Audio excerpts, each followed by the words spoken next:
পৃথিবীতে যাদের আমার উপর মায়া নেই তাদের উপর মায়া বাড়িয়ে কী লাভ বলেন তো? আমরা সংসার জীবনে হয়তো অনেকেই সুখী, আবার অনেকেই অসুখী, কিন্তু সবার অসুখীর কারণ কিন্তু এক না। সবার জ্বালা ভিন্ন ভিন্ন, আর যার জায়গা থেকে সে কিন্তু জানে তার জ্বালা কত বড়। সুতরাং এইটা বলা যাবে না যে আপনার থেকে আমার জ্বালাটা বেশি, যার জ্বালা তার কাছেই বড়। মেয়েরা সংসার করতে করতে পুরো জীবনটা ব্যয় করে ফেলে সংসারের পিছনে, কিন্তু এই সংসারে কি তার প্রাপ্য মূল্যটুকু কেউ দেয় না। একটা মানুষ কিন্তু সবার মন জয় করে চলতে পারে না। আর আমরা সংসারে জীবন দিয়ে পরিশ্রম করে যাই। হয়তো আমার চেষ্টা একদিন সফল হবে, হয়তো আমি ভালো হতে পারবো, মানিয়ে নিতে পারবো, কিন্তু আমি একাই মানিয়ে নিয়ে কি হবে? সবাই তো মানিয়ে চলার চেষ্টা করে। একটা মানুষ কি একাই স্যাক্রিফাইস করে কি সমস্যার সমাধান হবে? কখনো না। আমরা প্রতিটা মানুষ দোষ করি, সুতরাং এটা বলতে পারবে না যে আমার কোনো দোষ নেই, সে আমার থেকে বড় বলে সে ভুল কোনো কিছু করতে পারবে না। আমি ছোট বলে ভুলটা আমারই, এমনটা না। সবার দোষ আছে, সবাই দোষ করে, কারো কম কারো বেশি। পৃথিবীতে শান্তির জায়গা কোথায় জানেন? তার নিজের বাড়ি। কিন্তু তার নিজের বাড়িটাই যদি অশান্তির মূল কারণ হয়ে দাঁড়ায়, তাহলে সে বাড়িতে তো আর সুখ শান্তি কিছুই থাকে না। আমরা মেয়েরা যত মানিয়ে নিয়ে ভালো থাকার চেষ্টা করি, ততই বিপদ, ততই জ্বালা যন্ত্রণা মাথার ওপর এসে পড়ে।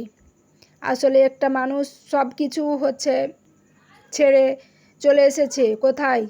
তার স্বামীর বাড়ি, তার নিজের সংসার। একটা মেয়ের বিয়ের পর আল্লাহ তাআলা হয়তো বিয়ের আগে থেকে, জন্ম দেওয়ার পর থেকেই তাকে সংসারিক করে পাঠায়।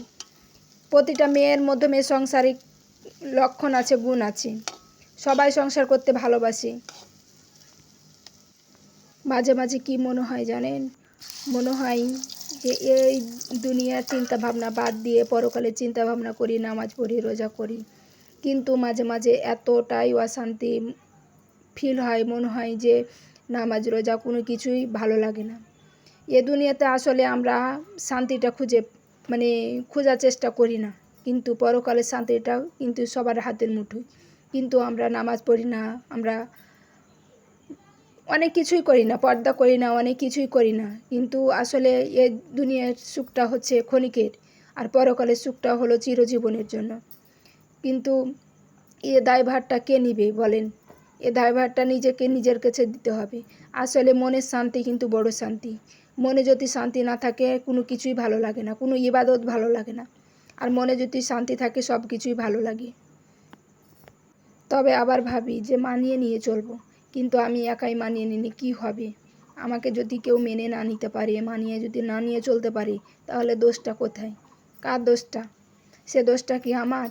সব কিছু কেনে একটা মেয়ের ওপরে পড়ে। একটা মানুষকে জানতে হলে আগে তার ভিতরটা বুঝুন, তারপর তাকে নিয়ে সমালোচনা করুন। কিন্তু এমন মানুষ আছে যে তার ভিতরটা না বুঝে তাকে নিয়ে সমালোচনায় বসে যায়। এটা কিন্তু একদম ঠিক না। একটা মেয়ে অনেক কিছু চায়, কিন্তু কই পায় না। তাকে তার সব কিছু চাপা দিয়ে তাকে মুখ বুজে সব কিছু করতে হয়।